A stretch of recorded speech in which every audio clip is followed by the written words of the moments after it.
Welcome to Warfighter Advance, Coming Home at Last, a podcast by and for veterans. Warfighter Advance is an organization whose mission is the successful reintegration of every warfighter. Hi, I'm Michael Arndt, a Vietnam combat veteran and a member of the board of directors of Warfighter Advance. Welcome to another episode of the Warfighter Advance podcast, Coming Home at Last. Joining me today is Josh Hamilton. Josh is an alumnus of the program and now serves as a mentor for the program. Welcome, Josh. Thank you. Josh, to begin with, talk about your military service. I did serve 20 years in the Army, mostly in Special Forces, so I was a Green Beret. I joined while I was in high school, what's called the Delayed Entry Program, so when I was 16, did a PT test and swindled a couple other guys into joining, so I got to come in as a private first class. And then, my senior year, I guess it would have been, so fall semester my senior year, 9/11 happened, so I was already kind of knew what was going on. I knew I was going to be leaving right when I graduated, so I had to have my parents, the recruiter, come to my parents' house so I could sign a permission slip so I could go off to war. I left for basic training about 3 weeks after I graduated high school in summer 2002, and I joined to be a medic, so I was a 91 whiskey. That's what I think it's 68 whiskey now. Went to Fort Sam Houston, August to December, and then came home on Christmas leave and did a little hometown recruiting, so I get a couple weeks at home, and then showed up at Fort Campbell, the 101st Airborne. I was in 2nd 327 Infantry as a evac medic initially, so I had an FLA, drove an ambulance, or didn't drive it, but was the medic on the ambulance, and immediately packed up to go to Kuwait to wait to cross the border into Iraq. So my parents were super pleased about that, and crossed the border on the initial invasion with the 101st, and was there for I guess deployment, including Kuwait, was about 13 months. My platoon drew the short straw at the end, so we had to pull GAC security from Mosul all the way back to Camp, Victory or Liberty in Kuwait. It started off a little rough. Like even before we crossed the border, at the beginning of the invasion, I hadn't talked to my parents, and there was the scud alerts happening, and we'd be putting on gas masks and running into bunkers, and one night we had one of the British Spitfires got shot down by one of our Scuds, I think, or one of our Patriots. Excuse me, not a Scud. We didn't have those. So I got to watch that, happen in the sky, which was interesting. And then it was our unit as well that, I don't know if you remember when Akbar, threw some grenades in our command tent and shot up some people. And so my parents' first sighting of me on a deployment was on, CNN with our embedded reporters filming us carrying casualties and, treating patients. And I was 18. And, that deployment was what it was. It was the Wild West. It was pretty crazy. A lot of interesting things happened that kind of shaped my future. I learned that I enjoyed carrying a rifle. Wasn't a big fan of just being a medic. I was probably the only medic, in the battalion that felt like that. Eventually moved to the line, so I was with a line company, and I was Alpha Company 1st Platoon's medic for the majority of that deployment. They had a medic with some mental health issues, and he ended up going home. So I took his place, and then when I came back, it was like going from war into garrison, and it was like, wow, this is stupid. I was pretty frustrated and kind of bored, Ended up taking a senior line medic position as like a 19-year-old, Spec 4, and I went to aerosol school, went to a bunch of different, tactical medicine courses and stuff at Campbell, and it just didn't really play out the way I wanted it to, as far as what I saw as my time in the Army. And I wanted to go be a flight medic. And I went to a flight medic interview and tryout, and I got accepted into the air medevac at Campbell, and my unit denied it. Mm-hmm. And I was like, well, maybe I'll just get out and go to college because I don't want to get screwed anymore, you know. And, you know, it was hard being a high-speed kid in a unit where they want to keep you and not let you go do what you want to do. So I had a mentor, our battalion PA, his name was Rob McKibben, and he was like, I know what you need to do, and you need to check it out. So he encouraged me to go down to the Special Operations Recruiting Office and talk to the Special Forces recruiters. And I was like, you know, I'd seen them in Iraq, but I didn't really know what they were doing. I think my only, you know, core memory of like what that was watching John Wayne and the Green Berets with my grandfather, you know, as a kid. And so I went down to the recruiters, and I was like, oh, this seems pretty cool. Gonna jump out of airplanes and blow stuff up, and everybody, you know, you get promoted faster and all that cool stuff. So I went to selection at 20 in March of 2005 after I trained up for a little while, and was fortunate enough to make it the first time. And yeah, they screwed up my GT score when I was leaving selection. So they made me, you know, I was already a medic with a lot of qualifications. They made me an engineer. And I was like, why'd you guys make me an engineer, you know? And they're like, oh, well, your GT score was too low. And I was like, well, how high does it have to be? I had a pretty high GT score on my ASVAB. And they're like, well, it was a 108. You know, it needs to be at least a 118 or 120. I'm like, I have a 128. They're like, oh, it must have been a typo. They'll fix it when you get to the Q course. Wow. And I was like, oh, cool. You know, misplaced trust. And, you know, I went to jump school on the way to the Q course because I wasn't airborne qualified yet, which was awesome. You know, get to jump out of airplanes for free or get paid. And then I showed up, and they're like, no, man, there's a 4-month wait for the Special Forces medic course. So, you know, you're going to be a Charlie. So maybe an engineer, and it was cool. You get to blow things up and build stuff. And, yeah, so I spent, you know, 2 years in the Q course, and then March of 2007 graduated, and you know, I just yet another, you know, big green weenie. I was supposed to go to 10th group in Colorado, and my wife at the time had applied to college there and was super excited about moving to Colorado. And then they changed my orders to first group at Fort Lewis, and which kind of like screwed her out of going to school when she was supposed to. And it was kind of the beginning of the end of my first marriage. Yeah, and showed up to First Special Forces Group as a, you know, cherry engineer, and immediately deployed Southeast Asia. We did a lot of time in the Philippines, and you know, and during that deployment, one of the companies in our battalion, you know, lost 4 guys in Iraq in a very short time period. So I volunteered to go to Iraq with a buddy to replace a couple guys that were friends of ours, and yeah, so I went to Iraq and came back, and you know, I told my sergeant major, hey, I want to be a medic. You know, and he was like, just, you know, do a couple years on the team and we'll send you back. So that's what I did, you know, Iraq, and another Philippines trip, and then went back to the 18 Delta course and spent a year at Bragg reclassifying. Came back to a team at Fort Lewis and deployed a couple more times. I did six combat deployments in total between Iraq, Afghanistan, and the Southern Philippines, which was you know, not a lot of people knew that Philippines was part of GWAT. So, you know, it was OEFP. So, but we were, you know, training guys and combat advising down there. Their constitution prohibited us from doing kinetic operations. So we were doing a lot of advising and assisting and trying to keep guys from calling their cousins that were terrorists and letting them know we were coming, you know. So it was kind of it was one of those enterprises where you feel like you put a lot of money into a country and they're kind of keeping us there, and you're trying to figure out why. You know, I mean, strategically, I understand why, but it was frustrating while you're there when you train a bunch of dudes and then they just like call their brother who's on the other side and tell them that we're coming. You know, and then, you know, inevitably you do a certain amount of time on a team or, you know, operational detachment alpha, and you get pulled for instructor duty. Guys like, you know, hide in the shadows trying to get out of it.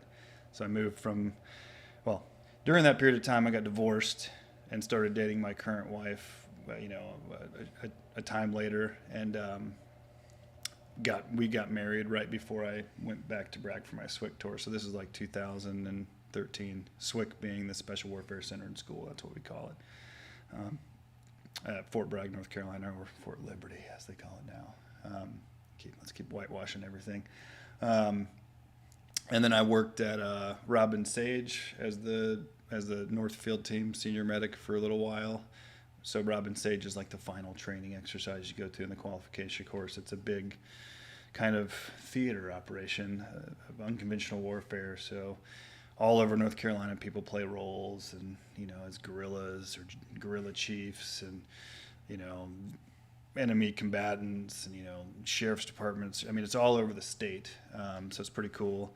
So I got to drive around for 6 months facilitating clandestine, medevacs on little airfields, and supervising, special forces medics that are like kind of trying to graduate and getting their final exams, and then I had a sergeant major that was like, hey, we need medics out of Range 37, which is where we run our level 1 sniper course in a school called SAFAR-TEC, which stands for Special Forces Advanced Reconnaissance, Target Analysis, and Exploitation Techniques course, which is a big word for something I can't tell you. So I worked there for 3 years as the senior medic in operations, was able to go through SAFAR-TEC and do a lot of shooting, more than most people do in a lifetime, which was awesome. And during that time period, it's like I was ready to go back to work and go back to a team. And my mom passed away unexpectedly due to a drug she was taking. Fancy that. She was on blood thinners, and there's a huge class action lawsuit with, I think, that is still ongoing with that drug. She was like 65 and fairly healthy, and my dad had Parkinson's at the time, and she'd been taking care of him. So I requested to, take a kind of compassionate assignment through Special Forces Command, and to be closer to my dad, because I grew up in North Carolina near Asheville. And they were like, yeah, no problem, we'll take care of you, and I managed to take a position at Appalachian State University as the senior military instructor for their RTC program and this is, the last quarter of my career. But there's always a but, and, it's like I was a senior E7, best qualified every year, my evals, and jump master, sniper, Sephardic graduate. I had 2 Special Forces MOS, 6 combat deployments, and, I had to sign a counseling statement as I was leaving that I wouldn't get promoted because I was taking a TDA assignment after already being assigned to a TDA assignment, because the board looks at it like you're trying to get out of going back to a team, and it's like, I'm literally trying to go help my family, So pretty angry, at the time, and more just, it's just like, really? Like, this is what we're going to do, But got to go home and take care of my dad and tried to, find the best in that. And, had my son while I was in Boone, which I got to deliver him, which was pretty rad. One of the cool things I got to do being an SF medic. And, that was an interesting transition to do, going from one of the most high-speed, schools you could work at, and an operational job, to teaching college kids, how to be leaders. So it was a little rough transition my first year. I will say that my methodology for how I was getting my point across was less than loving. My cadets remember me. The last 3 years I was there, I kind of saw it as a very different opportunity for mentorship and to help take care of these kids, and which was awesome. And honestly, I didn't realize that that would probably be the beginning of kind of me healing my, going through my own healing by giving back to people. And I have a couple cadets that if you're listening to this, I'm not on active duty anymore, so you can't fire me. But I definitely, had a couple kids that I could see their potential, and they were going to be amazing leaders, but dealt with their own mental health issues, from trauma they experienced in high school or childhood, and kind of took them under my wing. And I had kids that stayed at my house, on weekends when they needed someplace safe to be with my wife and I and our son, and it worked out. Went back to group after my time at App State I'm like, hey, we're gonna go back. I'm gonna retire, And I walk through the door, and it's like, it's hard to just retire when you're like this senior medic and one of the most senior medics in group at the time. And had a buddy who was my company. Well, we went through the Q course together. His name was Tony Rowe. I think he's retired now as well. And he was our 3rd Battalion Charlie Company Sergeant Major at the time. We didn't, in Special Forces, you have a major and a sergeant major instead of a captain and a first sergeant, like a normal infantry company.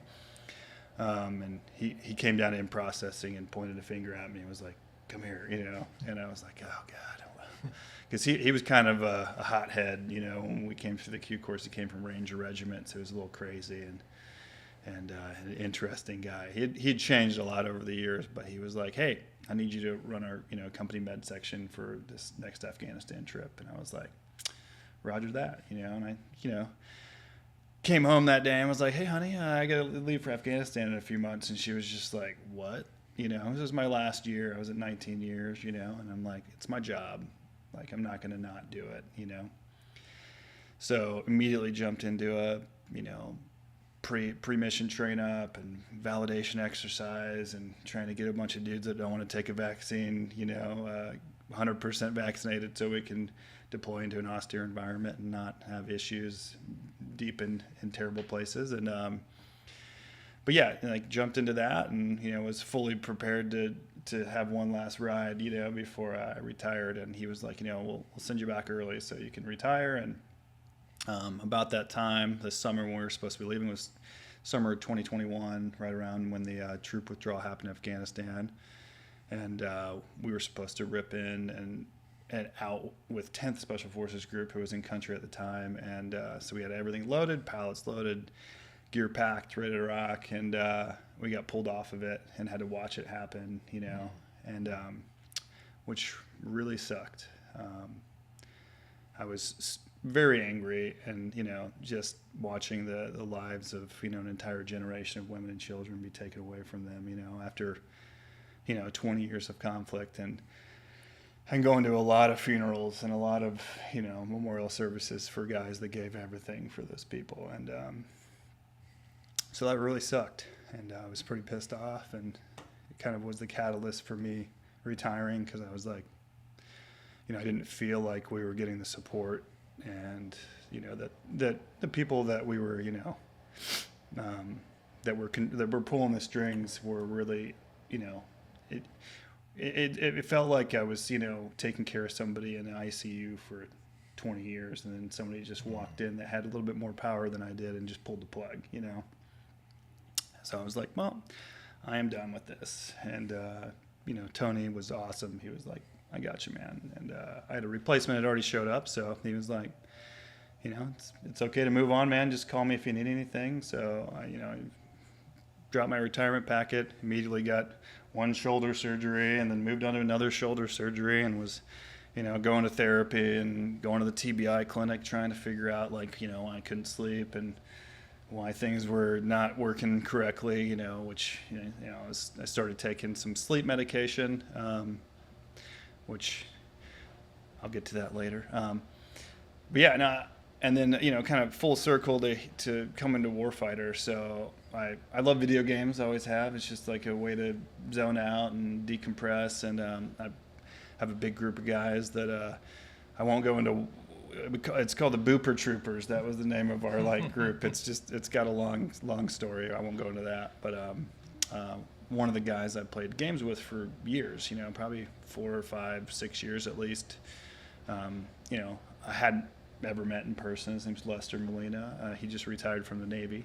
He was an airframer, and he had been to one of the 2-day fire bases that Warfighter used to or still puts on.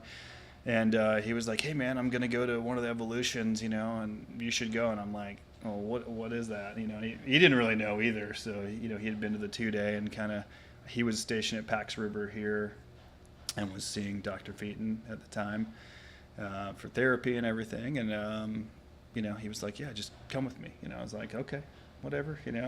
So I applied, and so I was recovering from my shoulder surgery. So that was October of 21.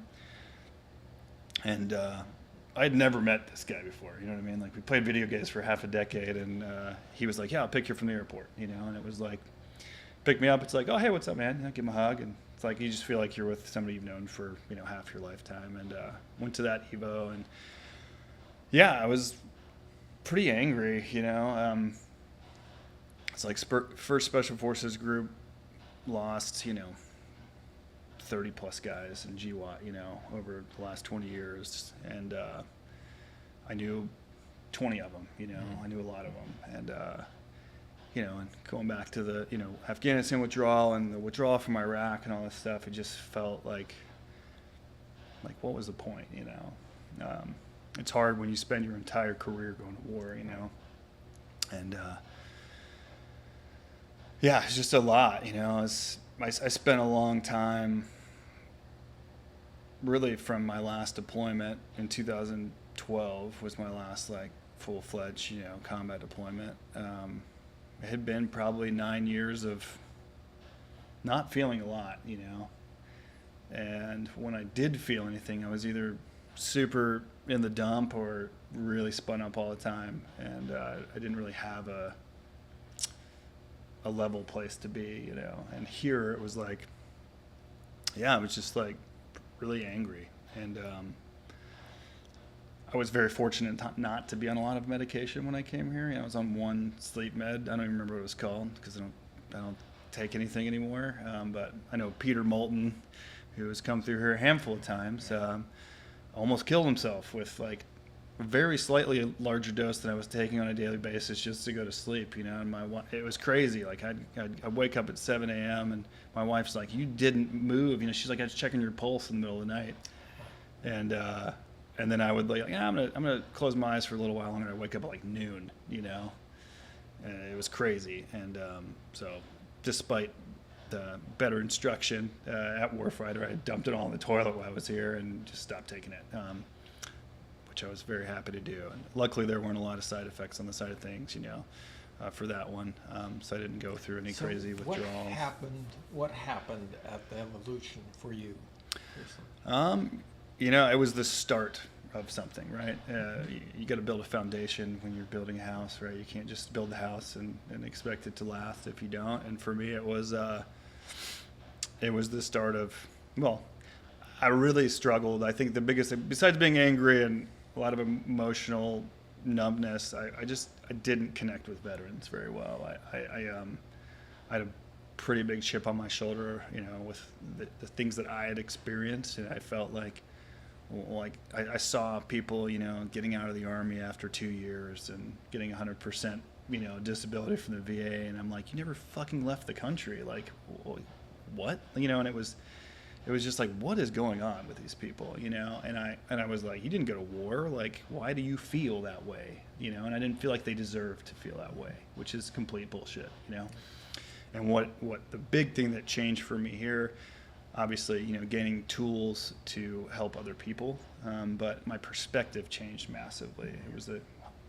really 180-degree shift, and I just realized how different trauma is for everyone, and I was a jump master, I was a sniper, doing a ropes course doesn't do anything for me, right? It doesn't raise my blood pressure, and I watched people that it was the most terrifying thing they've ever done, because they were just, not broken, but just dealing with their own things, and it was man, I've been really fucking insensitive, and not empathetic. It's one of the reasons I didn't continue to do medicine, because I feel like I still struggle with empathy and compassion, and that, do no harm. I'm I have trouble treating people that don't care. And I feel like a lot of people just expect things, and they're like, hey man, you're diabetic, you should probably change your lifestyle or you're gonna lose your leg, and they don't. And I'm like, why should I care? So I struggle with that still. But here, my perspective changed a lot. And, it was a really interesting way for me to reconnect with people that I felt when I went to selection for Special Forces at 20, it was to get away from those people, because I felt the military is direct, what you get out of it is directly proportional to what you put into it. And I was smart, I was fit, and I wanted to do something different, and I wanted to be around people that, I wanted to rise to the top. I didn't want to be held down by a bunch of, people that don't appreciate what they have been given. It's you get free health care, you get a paycheck, you get housing, you get food. You just got to show up to the right place, the right time, wearing the right clothes, and then generally be able to follow instructions, and you can be pretty successful. And that's why I was going to get out when I was planning on it initially. And instead of that, I went to a place where, everybody was a rock star, And I remember walking into my first team room, and it said, every day is selection. And it was like, you need to earn it every day. Like, nothing is given. And if you don't, you'll find your shit in the hallway, and you'll find a new job. I remember going back to group right before I retired, and it's like, we round table people, You got 8 sergeant majors in the room and team sergeants, and they're walking around like, hey, what do you think about this guy? Oh, he sucks? Send him somewhere else. What do you think about this guy? Oh, he's a great dude. Okay, we're going to put him in your company. So your reputation, the way you work, everything preceded you, and that's the place I wanted to be, right? Because you had to want to be there. You had to volunteer for it. You had to work for it every day, and it made you work better, right? I worked next to dudes that I, like, if a guy called me right now and said, I need you in Ukraine, I would have a hard time not leaving my family and doing it because I believe in them, and they were guys that, like, I would unquestionably die for, no, without question. And that's what I wanted when I left, when I retired. And that's what, like, I didn't feel with most people that I had experienced outside of my, that organization. So coming here and seeing people that had experienced horrible things, and had never deployed, it was like, God dang, like, that's way worse than the shit I experienced, It's like, one of the beauties of the community I came from was, like, I know who I'm going after, right? Like, you in Vietnam, it's like half the time, you're shooting into a jungle, right? You don't know if the person that's holding an AK is 12 years old or 18 years old, I could look in the eyes of this dude and be like, you blew up, this many people, we found your fingerprints in all these bombs that we, exploited later. And it's like, I knew who we're going after. So that didn't hurt my soul. I mean, it takes a part of you, but it wasn't the same kind of pain that, like, people felt from just, being sexually assaulted or having their soldiers sexually assaulted or just being alienated, for who they were. And it was like, it was just really eye-opening for, it's like, yeah, I've got my shit, but there's people that have a lot more issues than I do. And what I really felt coming here was that, like, it was a start to something beautiful, right? And I'm a giver. I like to give back to people. And so you've come back now to Absolutely. Warfighter Yeah. as a mentor. Explain that. Yeah, I mean, it just, I realized, like, how important it was for me to be here because, like, yeah, I mean, I'm giving back, but I'm also, a lot of me being here is for me, and every time I'm here and, I meet different people and, I've mentored guys that were your age from Vietnam, and I've mentored guys that are, new soldiers, and it's like, it's just a very unique opportunity to help people walk a really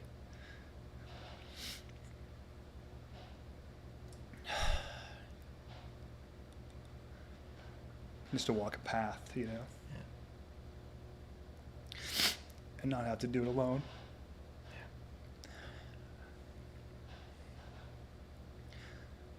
I spent most of my career feeling like I was wired tight, like I'm built for this shit, like I can do it, until, like, I felt like a box, made to contain nuclear material, and it was leaking everywhere into my life, And here it's like, I feel like I've been able to just, like, I don't know, like, suck the poison out, you know what I mean?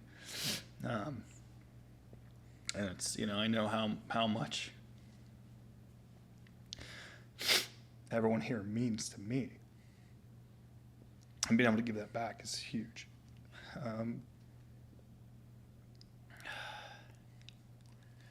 Well, I really thank you for your amazing story, for your service to your country, but also for your service to Warfighter Advance, and I wish you the best. Thank you. Yeah, no, it's a blessing to be able to come back, and be a part of this. And I'm gonna keep doing it, because I feel like I find something else out every time I'm here, And, yeah, it's just a great group of people, and Great. Yeah. Thank you. You're welcome. This has been another episode of the Warfighter Advance podcast, Coming Home at Last. Thank you for joining us for the Warfighter Advance Coming Home at Last podcast. Warfighter Advance envisions a world where warfighters are fully restored through a non-medical process. To achieve that vision, Warfighter Advance sponsors 6 7-day training sessions each year to which veterans and active duty service members can apply, and for no cost to the warfighter. If you or those you know are struggling with issues related to reintegration, please contact us through our website. We are dedicated to lead the way so that every warfighter has the information, tools, and support they need to successfully reintegrate. Until next time, this is Michael Arndt on behalf of Warfighter Advance.